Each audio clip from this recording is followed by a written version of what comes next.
I left my family. I left my kids.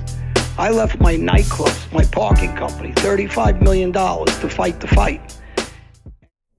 Welcome everyone to another episode of Mafia Truths with John Alite. I'm Felix Savine, and to my right, John Alite. A quick reminder, if you're watching this right now, hit that like button, that subscribe button if you haven't done so, and our Patreon. The link to the Patreon is in the description of this video. We post bonus content there.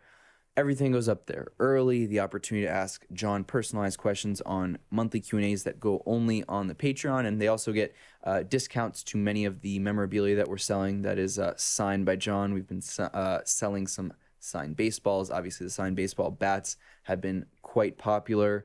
So if you're interested in one of those, you can go to johnalite.com today, and you should be able to order them directly there. If for any reason you have questions or any issues, you can hit me up at felix.levine on Instagram, and I'll help you get squared away on that end. And if you're listening to this right now, please rate and review the show 5 stars on Apple's podcast app. That goes a long way. And John also has a book coming out very soon, so stay tuned for that. You'll be able to buy it. You'll be able to buy just the regular version as well as a signed copy straight from his website, johnalite.com, so stay tuned for that. And then today, John Gotti Sr., when he gives some orders, take us through what that is. And, you know, I know you have a couple good examples of moments that are memorable. Before I go to that, June 9th, National Geographic is coming out on a drug series on John Gotti Sr., and myself and Anthony Ruggiano, look out for that. And On the Run will be out shortly after that. So look out for those 2 shows coming on TV coming up. You know, I got orders on a regular basis. So when John called me in, I knew it was for a reason, that I had to hurt somebody. At one occasion, you know, let me start this way. I was in Fairton. It was a medium institute in Vineland, New Jersey. And I'm walking through the track, and at the time, a very famous gangster from Sicily is locked up. Basically got a life sentence. He was the boss of the Pizza Connection. It was Gaetano Badalamenti, for people that don't know who he is. And we got very friendly. He didn't speak any English. I used to have coffee out front with him all the time. We had a translator, a guy from South Jersey, was involved with the Philly guys. He would sit with us and translate a little bit.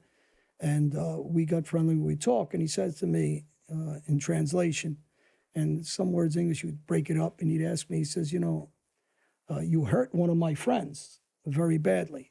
So he had a partner here, Catalano, that was big in a drug trade. He was involved with the Bonanno family. He had a bakery in Queens. And he had a son, Jeff. And Jeff happened to be gambling with me. And we were at the PM Pub. And these are the order that John gave me at the time. I didn't know who Jeff was. And he comes walking in, and he owes about 20-something thousand back in the 80s. And he's shooting his mouth off, and he's talking like a tough guy. And he says, I don't got to pay anybody. Ronnie One-Arm's there at the time. He's not straightened out at the time. Ronnie's a little bit intimidated by who he is and talking about it. And I says, Ron, what are you worried about this guy? Who gives a shit what he says? And, you know, I'm not aware of who the guy is at that time. In 96, I'm aware from Gaetano. So I said to the guy, you don't got to pay, huh? Your father's a Catalano, right? He says, yeah. I says, okay. I says, don't worry about it. And I hit him with a right hand. And I knock him down, and I tie him up in a chair. And I knock him out, whatever.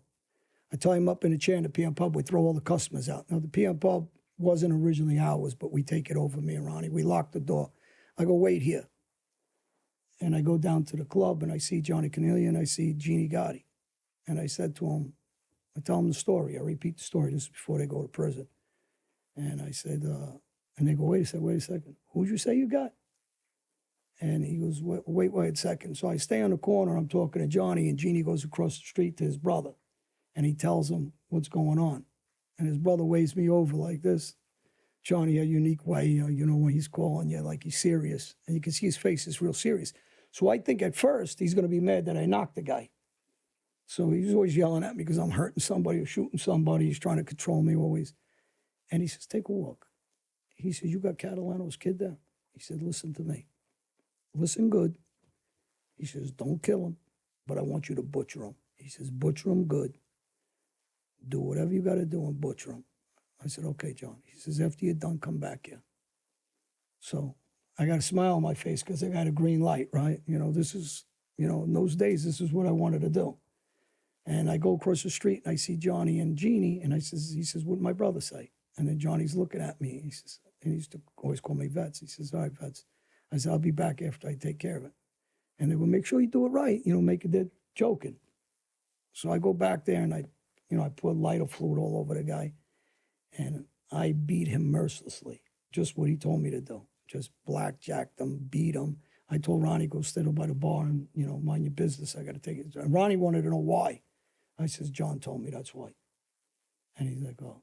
And, you know, John actually liked Ronnie. You know, people always ask me a question. I've said it before. He knew Ronnie since he's a kid, you know, from Brownsville, Brooklyn. So he liked Ronnie. And those days he didn't like JoJo because they had some personal things when they were younger with Nikki and whatever. So there was that animosity. But Ronnie he did like since he was a kid. Hey, everybody out there. For people that don't know, I have a Patreon channel that you can subscribe to, please. And we'll talk about content that is not out on YouTube. It's exclusive. We'll cover Q&A on a regular basis once a month. We sell my baseball bats and they're autographed, and we will talk about content that you won't hear anywhere else but here on Patreon. Thank you, everybody. Please reach out and subscribe. Thank you.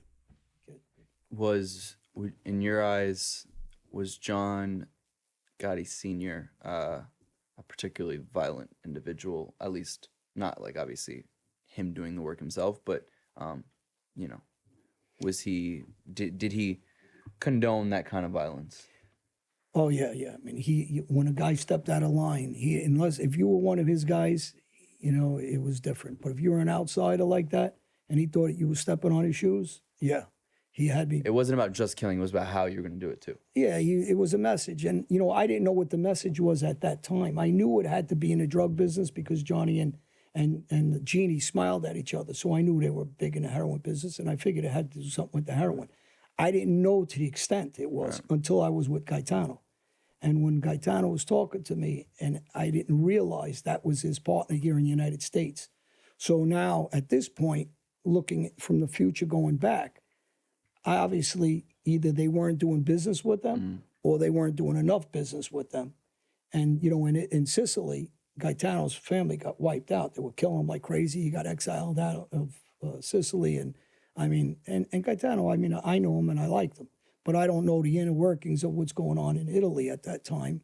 And especially in those days when I heard Jeff Catalano, I don't know that his father's the go-to guy here in the United States for the Sicily faction of his operation. So obviously John was sending a message. You want to not pay us correctly, or you don't want to fucking deal with us, or whatever was going on. That's why that was the message. So it was perfect for them to step in and try to get their hands in their pocket. What's Senior's reaction, if any, when you tell him that, you know, you took care of it? Well, he knew I was like a good puppy. So, you know, he just, all right, kid, you know, he'd always, half the time he was yelling at me. And I used to tell guys, I says like Bobby Borrello I was always with me, so I confided with him a lot. I loved his daughter, Stephanie, as a friend I'm talking about. And, so Bobby used to joke with me. He says, listen, he used to joke. He said, this guy loves you. That's why he's always screaming. Trust me, if he didn't love you, he would have butchered you a long time ago. And, I'm still, you're learning the life, and but I'm always hurting somebody for somebody. And, he used to get mad at me because I'd go with Ronnie a lot to take a ride to help Ronnie, because Ronnie used to strong arm for JoJo. So when he strong arm for JoJo, I would take a ride. And John, at those days, didn't like JoJo. So he would tell me, what is it with you? What do you keep trying to help them for? So I'm thinking, well, we're the same crew, I thought, but I'm still not schooled good enough. Then I understood this, there's animosity and different things going on as I'm growing in the life. But he knew that when he asked me to do something, it was going to get done. He didn't have to tell me twice. Do you remember the first time that Senior asked you for an order, or put in, I guess, quote unquote, put in his first order with you, for lack of better words? Yeah, it was a construction guy, actually. And, the construction had hurt, but then he asked me and Bobby Borrello to go to another construction site and get a guy that was up on, I think I told this story. We were on the top of, the framework was only up on the building, and the guy was on the edge, and me and Bobby wouldn't go over to the edge. And we went downstairs waiting for the guy wouldn't come down. That was one. I mean, they asked me to kill the guy, Steve Kaplan, the owner of Bedrock's partner, over killing Shorty, who Benny's a real tough guy, his son, who's a friend of mine who's in prison still. So yeah, I mean, it was so many orders. It was one after another, and then there was another one with this kid Eddie Recca. You know, when Gotti got his trial came, and after they betrayed me, and I decided to go back after him. You know, you got guys like Joe O'Kane who said I hurt him and I butchered him and stabbed him, and you got guys like Johnny who I just talked about. I baseball batted on one of the last shows, and you got guys like Stevie Newell who at the time didn't know Gotti was cooperating, testified for him. I shot him, and then, you know, I killed Gebbit, and then I shot, and then I piped around this guy, Eddie Recca, they call him, who actually testified for Gotti too. I don't think he knew that Gotti was an informant meeting the agents, but, you know, there's testimony of all these guys of me hurting these guys. But Eddie Recca was another guy that Gotti's asked me to kidnap. So I go to a bowling alley in Ozone Park, and I grab this kid, just a wild kid, Eddie. He's not a soft kid. And I kidnap him, and I put him in the car, and later on I pick up Michael, a guy that was around me, a tough Irish guy, and we put him in the trunk, and we drive out to Staten Island, the Fat Dom's club, and they're playing Continental, a game. He used to run a game. Fat Dom was a made guy around Joe Watts. He's actually around Joe Watts. I did it a favor so the guy could sit down for when Joe couldn't. And I bring the guy there, and I take the guy to Gotti Jr.'s basement of his club on 105th Street. And, you know, I got him tied up in a chair, similar to Catalano. And I do a similar thing. I blackjack him, I torture him, I beat him, and I whisper in his ear, I'm not going to kill you today.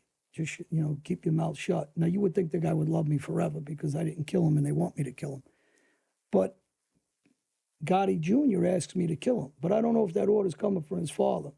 And so I don't want to kill him for one reason. That's one. And second, he brought a girl down to the basement to show the girl what we did to the guy. Not we, me. And this ain't mafia. This is a guy's ego showing off. Mm. So I tell him, no, I ain't killing the guy. And there's no way I'm killing a guy after you brought a girl down here. I got the guy bloodied up and tied to a chair. And I said, you want to kill him? And I called two of my guys, and I tell them, bring this guy and drop him off in front of the hospital so he don't bleed to death. And I think the guy was going to jail the next day.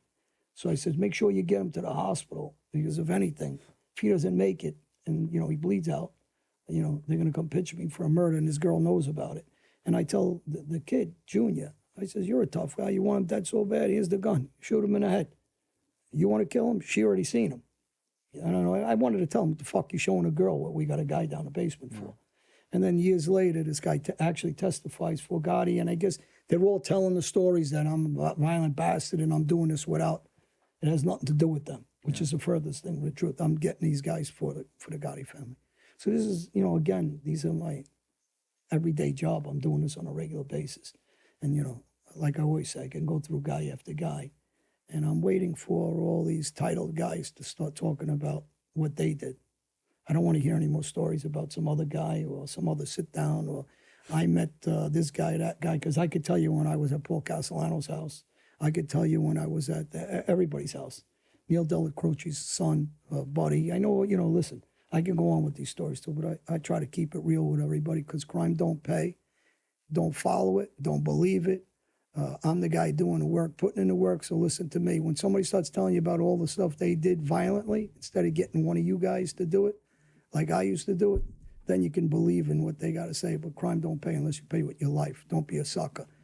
I was a sucker. Don't be that sucker. Well said. Thank you. A last quick reminder to like this video, subscribe, all that good stuff. The Patreon, buythebats.johnelliott.com. John has a book coming out soon. Lou Romano's the author. Anybody, if you want to look up his other books, he's a well-renowned author, great guy. And this project is, I think this thing is going to be, when it hits the shelves, it's going to blow up, and people are going to love this book. It's something very different. It's international. It ain't just about here. So stories like this, Pizza Connection, guys like Gaetano, these stories in this book, stuff like this. Thanks, Perfect. everybody. Thank you.